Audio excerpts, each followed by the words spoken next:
सारंगढ़ की राजनीति में इन दिनों जबरदस्त उठापटक देखने को मिल रही है।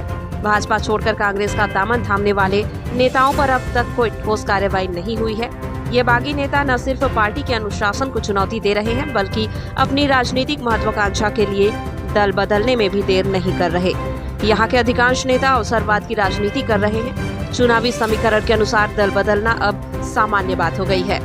कई परिवार ऐसे हैं जिनके सदस्य भाजपा और कांग्रेस दोनों में मौजूद हैं, ताकि जो भी पार्टी सत्ता में आए उनका लाभ बना रहे। इससे साफ है कि नेताओं के लिए विचारधारा से ज्यादा अहम उनकी व्यक्तिगत सत्ता और स्वार्थ है।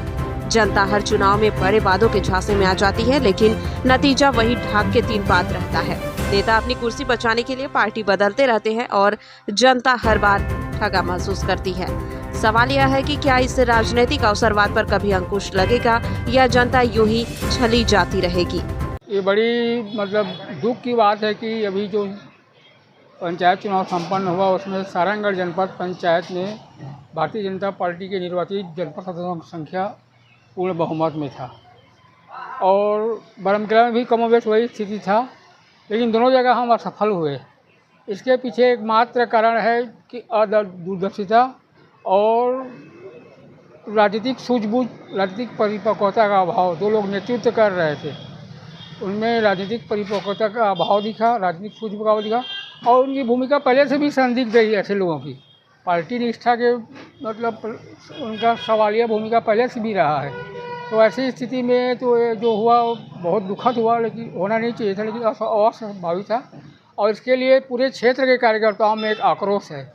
जिस तरह से आज कार्यकर्ताओं का मनोबल टूटा है और भारतीय जनता पार्टी के हर वरिष्ठ नेता को गांव के कार्यकर्ता, छोटे कार्यकर्ता, शहर के कार्यकर्ता जिस तरह संदिग्ध दृष्टि से देख रहे हैं, ये पार्टी के लिए बहुत चिंता का विषय है। भविष्य में विश्वास का संकट खड़ा हो गया है भारतीय जनता पार्टी के नेताओं के प्रति, उनके कार्यकर्ताओं को। क्या वजह है अभी तक इनके ऊपर कोई कार्रवाई नहीं? इनके ऊपर कार्रवाई करने के लिए पूरे जनपद सदस्य जो भारतीय जनता पार्टी के थे और जो भारतीय जनता पार्टी प्रमुख कार्यकर्ता थे, मंडल, सभी ने एक स्वर में मांग किया कि जिनकी भूमिका इसमें संदिग्ध रही है और जिनका भूमिका है कांग्रेस के जनपद अध्यक्ष उपाध्यक्ष बनाने में भारतीय जनता पार्टी जिन कार्यकर्ताओं का, पदाधिकारियों का, उनको निष्कासित किया जाए, ये मांग कर चुके हैं और इसकी शिकायत ऊपर तक भी हो चुकी है और निश्चित रूप से आने वाले समय में उनके खिलाफ अनुशासनात्मक कार्रवाई होगा और उनको पार्टी से बाहर का रास्ता दिखाया जाएगा। देखने को मिला है कि एक ही घर पे दो पार्टियों के संचालन हो रहा है। हाँ, यहाँ बहुत से कार्यकर्ता हैं जो एक भाई भाजपा में है, एक भाई कांग्रेस में है।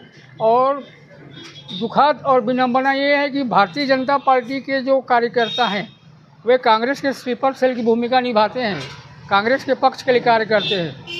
लेकिन जो कांग्रेस के ही कार्यकर्ता हैं वे भारतीय जनता पार्टी को कभी लाभ नहीं होता, भारतीय जनता पार्टी लाभ नहीं पहुंचाती। जैसे किसी घर में दो लोग, एक भाजपा एक कांग्रेस में है, तो उसका लाभ कांग्रेस को ही मिलता है, भाजपा को नहीं मिलता कि चलो ये फलना परिवार के व्यक्ति कांग्रेस में है तो उसका लाभ भाजपा को मिले, ऐसा नहीं होता।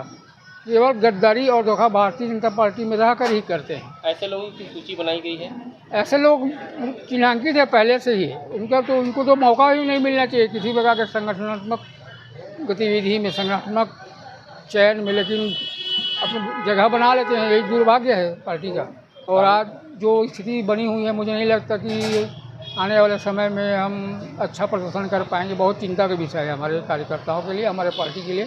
इस पर बहुत गहन चिंतन करना चाहिए पार्टी को और वैसा उपाय करना चाहिए कि कार्यकर्ताओं का जो मनोबल है टूटा हुआ है फिर से वापस आए, कार्यकर्ताओं में एक आत्मविश्वास जगे और एक नई लड़ाई के लिए हम सब भारतीय जनता पार्टी कार्यकर्ता एकजुट होकर काम करें, ऐसा जरूरत है। सारंगढ़ की राजनीति को किस रूप में लेते हैं, चाहे कांग्रेस हो या भाजपा?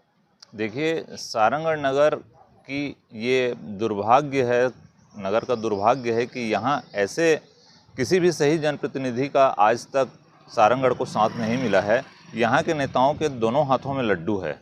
चाहे ये सिंडिकेट की जो राजनीति है यह सारंगढ़ के लिए हमेशा से घातक रहा है और उसके फलस्वरूप सारंगढ़ नगर की स्थिति ये बनी कि ये पहले लोकसभा हुआ करता था, लोकसभा यहाँ से ख़त्म हो गया।